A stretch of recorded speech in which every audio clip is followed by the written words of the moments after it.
만복이네 떡집 두 번째 이야기. 입에 척 들러붙어 말을 못하게 되는 찹쌀떡. 허파에 바람이 들어 비실비실 웃게 되는 바람떡. 달콤한 말이 술술 나오는 꿀떡. 재미있는 이야기가 몽글몽글 떠오르는 무지개떡. 다른 사람 생각이 쑥떡쑥떡 들리는 쑥떡. 눈송이처럼 마음이 하얘지는 백설기. 오래오래 살게 되는 가래떡. 만복이는 바구니에 붙은 쪽지를 읽어보고 입이 번쩍 벌어졌어. 쪽지에 적힌 대로만 된다면야 엄마 아빠한테 말해서 떡집에 있는 떡을 몽땅 사갈 생각이었지. 그런데 그럴 수가 없었어. 쪽지 아래 이상한 가격표가 붙어 있었거든. 입에 척척 들러붙어 말을 못하게 되는 찹쌀떡 가격은 착한 일 1개. 허파에 바람이 들어 비실비실 웃게 되는 바람떡 가격은 착한 일 2개. 달콤한 말이 술술 나오는 꿀떡 가격은 아이들 웃음 9개. 재미있게 이야기가 몽글몽글 떠오르는 무지개떡 가격은 아이들 웃음 20개. 다른 사람 생각이 쑥떡쑥떡 들리는 쑥떡 가격은 아이들 웃음 42개. 눈송이처럼 마음이 하얘지는 백설기 가격은 아이들 웃음 5,999개. 오래오래 살게 되는 가래떡 가격은 아이들 웃음 10,000개. 주인이 없어서 확인할 길은 없었지만 찹쌀떡이나 바람떡을 사려면 먼저 착한 일 해야 된다는 뜻 같았어. 그런데 나머지 떡들은 가격이 아이들 웃음이라니 도통 무슨 뜻인지 알 수가 없었어. 만복이는 그동안 착한 일 했던 걸 곰곰이 생각해보았어. 그런데 아무리 생각해도 착한 일을 한 기억이 없지 뭐야. 하지만 그건 만복의 잘못이 아니야. 집에 가면 엄마 아빠가 만복이 뒤를 졸졸 따라다니며 손가락 하나 까딱하지 못하게 뭐든지 다 해주었으니 만복이가 착한 일을 할 수가 없었지. 엄마 아빠는 자기들 힘으로 안 되면 할아버지, 할머니 그래도 안 되면 삼촌의 이모 고모까지 불러서 만복이의 문제를 다 해결해 주었어.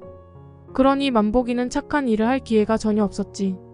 심부름은커녕 태어나서 한 번도 자기 방 청소를 해본 적이 없어. 가지고 놀던 장난감이나 책도 자기 손으로 치워본 적이 없는 걸 뭐. 어차피 주인도 없는데 착한 일 안 했으면 어때? 누가 보지도 않는데 그냥 몰래 먹으면 그만이지. 만복이는 가장 탐이 나는 쑥떡에 슬쩍 손을 댔어. 따끈따끈 말랑말랑한 떡이 손에 잡혔지. 다른 사람의 생각을 들을 수만 있다면 아주 재미있을 것 같았어. 선생님이 무슨 생각을 하는지, 친구들이 누구를 좋아하는지도 알고 싶었어.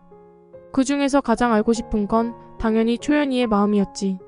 사실 초연이가 누구를 좋아하는지 정말 궁금했거든.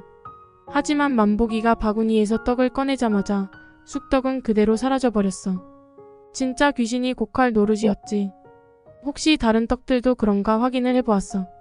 바구니 안에서는 따끈따끈했던 떡이 바구니에서 꺼내는 순간 연기처럼 사라져버렸어.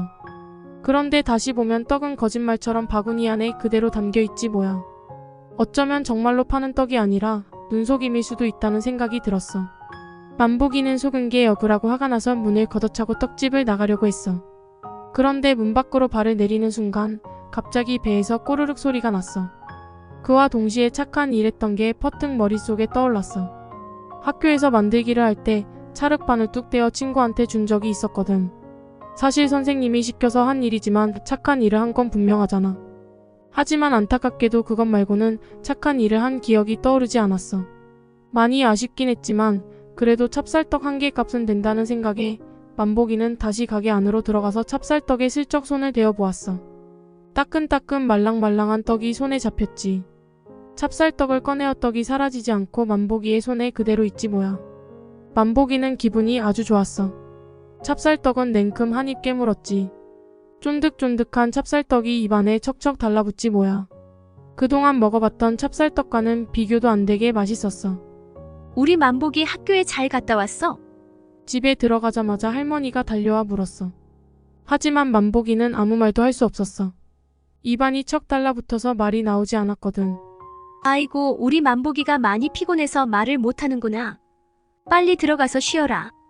만복이는 말을 할 수 없었기 때문에 고개만 끄덕였어. 다행히 할머니도 만복이가 말을 안 하는 걸 이상하게 생각하지 않았지. 늘 집에 오면 욕부터 하던 만복이가 입을 꾹 다물고 있자 오히려 안심이 되었어. 만복이도 불편한 게 없기는 마찬가지였어. 싫으면 고개를 흔들면 되고 좋다는 신호는 고개를 끄덕이는 걸로 대신하면 할아버지 할머니 엄마 아빠가 알아서 다 해주었으니깐. 다음날 만복이는 학교에 갔어. 만복이가 교실로 들어서자 누군가 소리쳤지. 욕쟁이 만복이 온다.